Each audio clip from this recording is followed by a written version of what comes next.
आज हम लोग इन्वेंट्री टर्नओवर रेशियो को पढ़ेंगे और ये एक्टिविटी रेशियो का या टर्नओवर रेशियो का एक इम्पॉर्टेंट एलिमेंट है। इन्वेंट्री टर्नओवर रेशियो को हम लोग दो और नाम से जानते हैं, स्टॉक टर्नओवर रेशियो और मर्केंडाइज टर्नओवर रेशियो। हम लोग इंडिया में इसको कॉमनली इन्वेंट्री टर्नओवर रेशियो और स्टॉक टर्नओवर रेशियो के नाम से जानते हैं।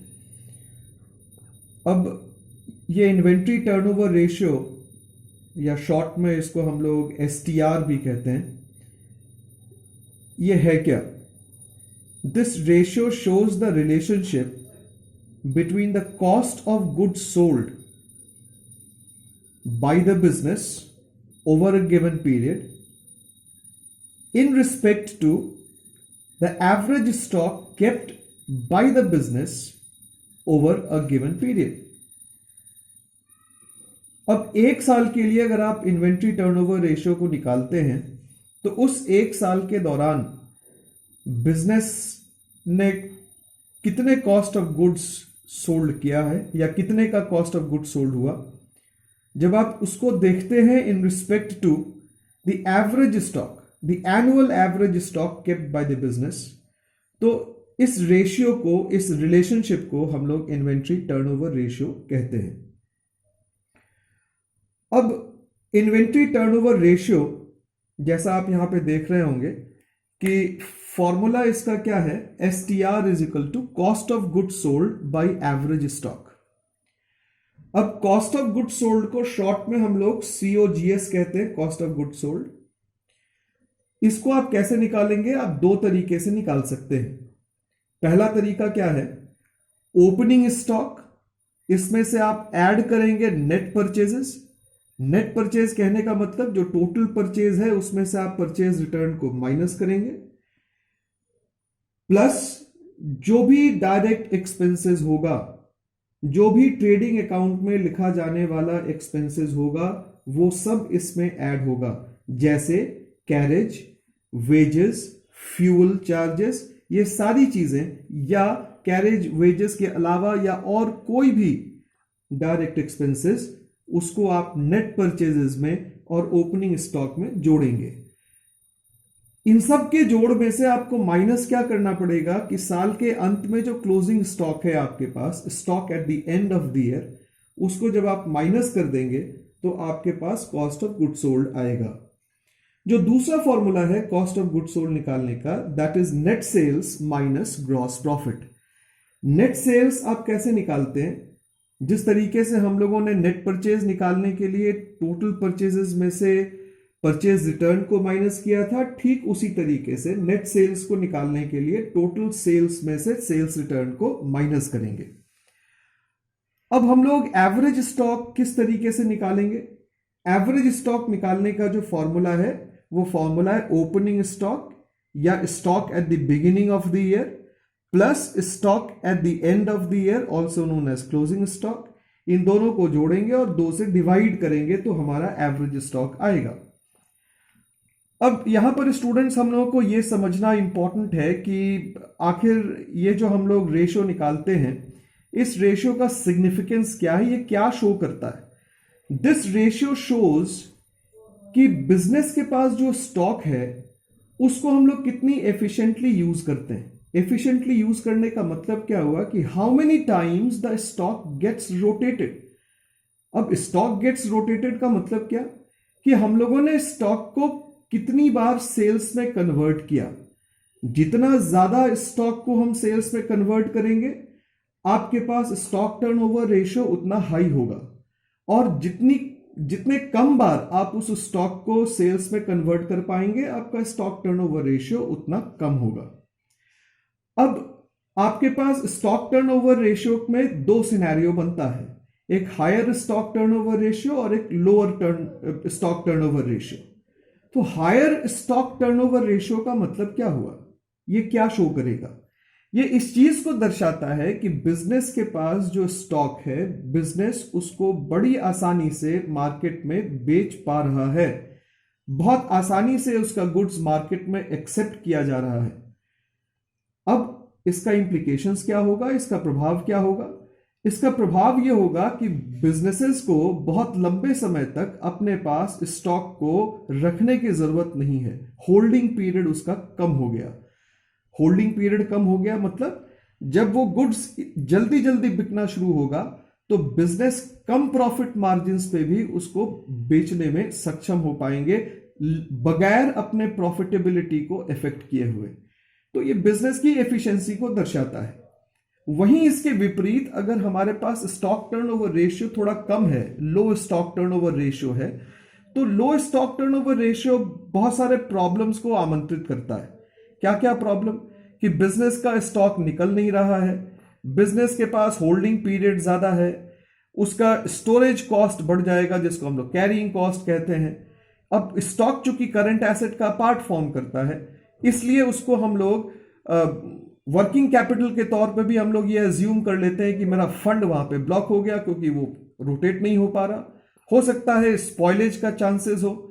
तो इन सारी वजहों से बिजनेस को प्रॉब्लम्स आ सकती है अगर बिजनेस के पास स्टॉक टर्नओवर रेशियो लो है।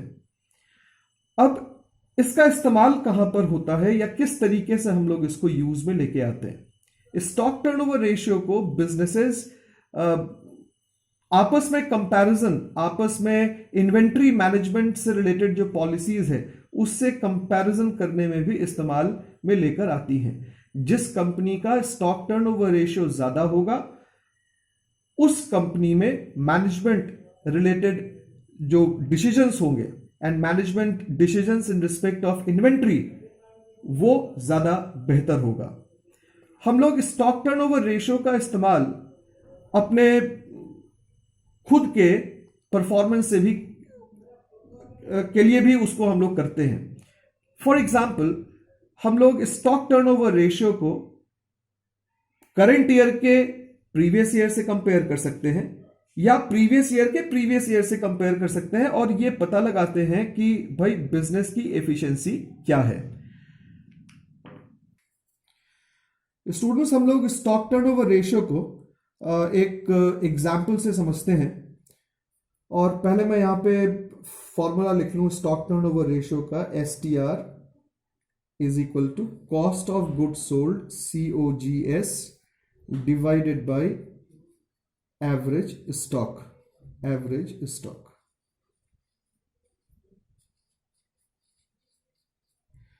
अब आप COGS कैसे निकालेंगे?